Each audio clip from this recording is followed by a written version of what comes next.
Howdy there, Coastal Bend. Good evening to y'all on this Saturday.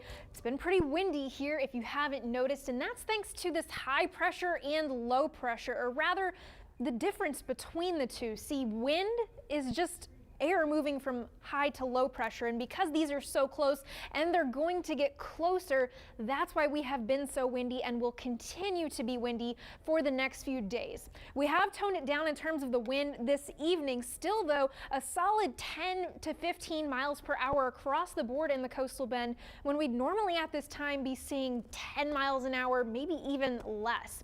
The next few days they are still going to be pretty windy, especially Monday ahead of our next cold front. Southerly winds almost 20 to 30 miles per hour sustained. So that's not including any higher gusts. Even past that cold front on Tuesday, that northerly wind still going to be pumping lots of dry air here into the Coastal Bend. We do get a little bit calmer towards mid and end of next week, but then Saturday again with another cold front on the table, it's going to get pretty breezy again.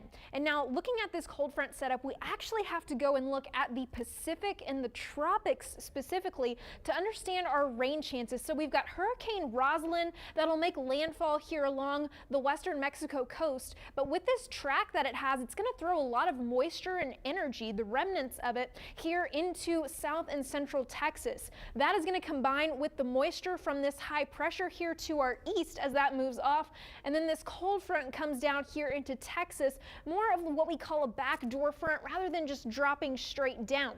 But with all that moisture ahead of the front before it gets turned into rain, it's going to be really humid and sticky. Some of our nights are going to be in the mid 70s again, so it's going to feel more like summer than it is fall. I think this cold front going to come down through here Monday night, and that's when we're also going to find our best rain chances. Speaking of that humidity, here's what it's going to look like over the next few days.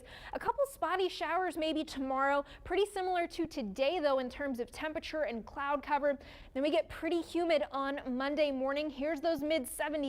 75 in Corpus Christi, and that wind still going to be pretty breezy with 15 to 25 mile an hour. You see behind me we've got a 1 out of 5 risk for severe weather on Monday, and that runs from Monday 7 a.m. until Tuesday 7 a.m. So you didn't see much on the radar and you're like, what's this all about? Well, that's as the cold front comes in, we'll start to see that radar light up early Tuesday morning or late Monday night, however you want to look at it. That cold front start to really move through the Coastal Bend, and we'll see a line of showers early Tuesday morning, but by the time you're heading out the door for work, it's going to be clear and we're going to be getting lots of dry air coming in here. The next several days during the day, not going to be much rain, but overnight Monday into Tuesday is when we're really going to see those rain chances ramp up. Speaking of this cold front, it's going to be a pretty weak one, less than a 10-degree drop for our high temperature, but where it lacks in temperature drop ability, it's going to make up with the ability to drop our dew points back to the dry or comfortable range instead of this humid that we're going to see over the next couple of days. Tonight, 70s and 60s around the Coastal Bend, not quite as humid as we are going to be tomorrow night, but still pretty sticky out there, and again, feeling more like summer, breezy with temperatures nearing 90 tomorrow afternoon. The rest of your 7-day forecast looks kind of like a roller coaster, just going up and down at will for the next few days, but I am definitely looking forward to Tuesday and Wednesday when it actually feels like fall. Can't wait, can't wait. Absolutely. Thank you, Kristen. Appreciate it.